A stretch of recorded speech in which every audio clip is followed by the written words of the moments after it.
Hai, selamat datang di Kangref Movie.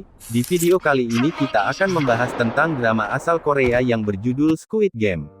Drama ini mengisahkan tentang sebuah permainan bertahan hidup dengan hadiah uang 45,6 miliar won untuk siapapun yang bisa bertahan sampai di babak terakhir. Terdapat 456 pemain yang datang dari berbagai daerah di Korea. Dan masing-masing memiliki hutang yang cukup banyak. Oleh sebab itulah dalam permainan itu mereka rela melakukan apapun agar bisa bertahan dan mendapatkan hadiahnya. Sebelum kita mulai alur ceritanya jangan lupa untuk like, comment, subscribe dan nyalakan loncengnya ya. Tanpa berlama-lama lagi yuk langsung aja kita ke alur ceritanya. Film diawali dengan diperlihatkan seorang duda bernama Gi-hun. Ia bekerja serabutan dan menjadi beban bagi ibunya yang sudah tua. Karena hal itu juga istrinya meninggalkannya dan menikah dengan lelaki lain, bahkan hak asuh untuk putri semata wayang mereka, juga jatuh kepada sang istri yang sekarang hidup bahagia bersama keluarga barunya.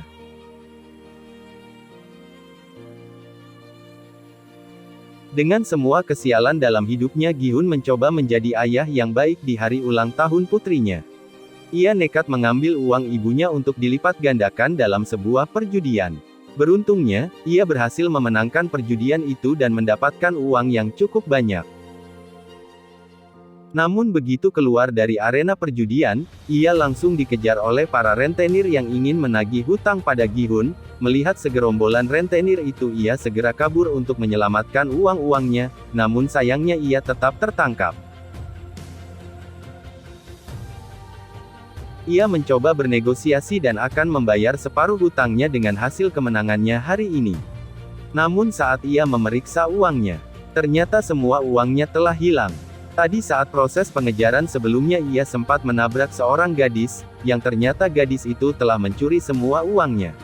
Nah karena tak bisa membayar hutang, rentenir itu pun memaksa Gi-hun untuk menandatangani sebuah kontrak yang berisi, bahwa jika Gi-hun tak bisa membayar hutangnya dalam waktu dekat, maka organ-organ tubuhnya akan diambil dan dijual oleh si rentenir. Semua kesialan hidupnya membuat ia frustasi. Karena di hari ulang tahun putrinya ia tak bisa membelikan makanan yang enak serta hadiah yang indah. Ia merasa telah gagal menjadi ayah yang baik untuk putrinya. Kini dalam hidupnya yang tersisa hanyalah kemalangan tentang hutang yang tak akan sanggup ia bayar.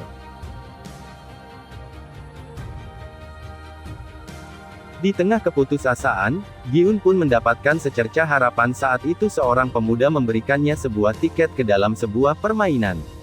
Pemuda itu berkata bahwa jika Gi-hun berhasil menyelesaikan permainan di sana, maka ia akan mendapatkan uang yang sangat banyak.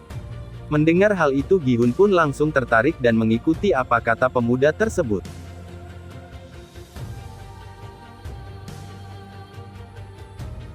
Singkat cerita Gi-hun dan orang-orang lain yang bernasib sama sepertinya dibawa menggunakan sebuah mobil. Mereka pun dibius, untuk menjaga kerahasiaan tempat permainan tersebut. Selain itu semua HP dan barang bawaan mereka juga disita dan akan dikembalikan nanti saat mereka pulang. Terdapat 456 peserta yang dikumpulkan di dalam sebuah ruangan besar. Tempat permainan itu dikelola oleh seseorang misterius bertopeng hitam, dengan anak-anak buahnya yang menggunakan pakaian serba merah. Mereka sangat merahasiakan semuanya bahkan identitas mereka tak boleh diketahui oleh siapapun. Di sana Gi-hun bertemu dengan beberapa peserta lain, diantaranya adalah Sang-woo teman masa kecil Gi-hun, Il-nam kakek-kakek yang penyakitan, seorang pekerja asing bernama Ali, seorang gangster bernama Doksu, seorang wanita bernama Mi-ryong, dan gadis asal Korea Utara bernama Sae-beok. Sae-beok adalah gadis yang sebelumnya mencuri semua uang Gi-hun. Jadi saat melihatnya Gi-hun menjadi sangat marah. Namun belum sempat membalaskan dendamnya para panitia pun datang ke ruangan mereka. Kemudian panitia menjelaskan bahwa selama di sana, mereka akan memainkan 6 permainan. Adapun beberapa aturan yang harus disetujui oleh para pemain sebelum memulai permainan. Di mana pemain tidak boleh berhenti di tengah permainan. Lalu pemain yang menolak bermain akan langsung dieliminasi. Dan yang terakhir, permainan akan dihentikan jika mayoritas dari peserta menyetujuinya. Setelah menyetujui semua persyaratan itu, para peserta pun diarahkan ke ruangan berbeda untuk memulai permainan yang pertama.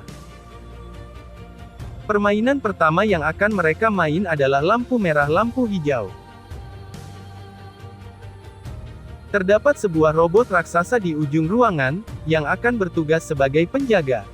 Nah, saat sang robot berkata lampu hijau, para pemain diperbolehkan untuk bergerak secepat mungkin, agar mereka bisa segera sampai di garis finish sebelum waktunya habis. Namun saat robot itu berkata lampu merah, maka para pemain tidak boleh bergerak sama sekali, karena jika ketahuan oleh si robot, maka mereka akan langsung dieliminasi. Terdengar cukup simpel ya, namun kenyataan yang sebenarnya jauh lebih mengerikan. Bagaimana tidak, maksud dieliminasi dari permainan bukan hanya sekedar dikeluarkan, tapi ditembak hingga tewas.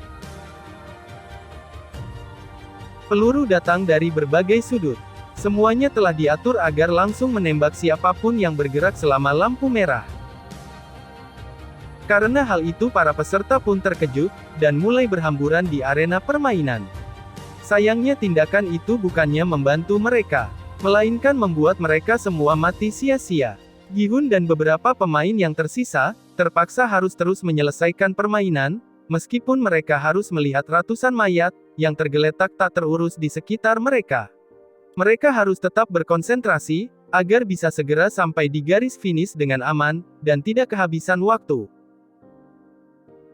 Mereka yang sudah melewati garis finish sebelum waktu habis, akan dinyatakan lolos dari permainan pertama, dan berhak melaju ke permainan selanjutnya. Gi-hun yang sebelumnya tertinggal mencoba untuk berlari sekencang mungkin, di detik-detik terakhirnya. Namun sayangnya ia malah terpeleset dan hampir jatuh. Beruntungnya Ali yang berada di belakang Gi-hun berhasil menarik bajunya, sehingga ia bisa bertahan dan akhirnya lolos dari permainan pertama. Sedangkan mereka yang masih tersisa karena kehabisan waktu, langsung dinyatakan kalah dan ditembaki satu persatu.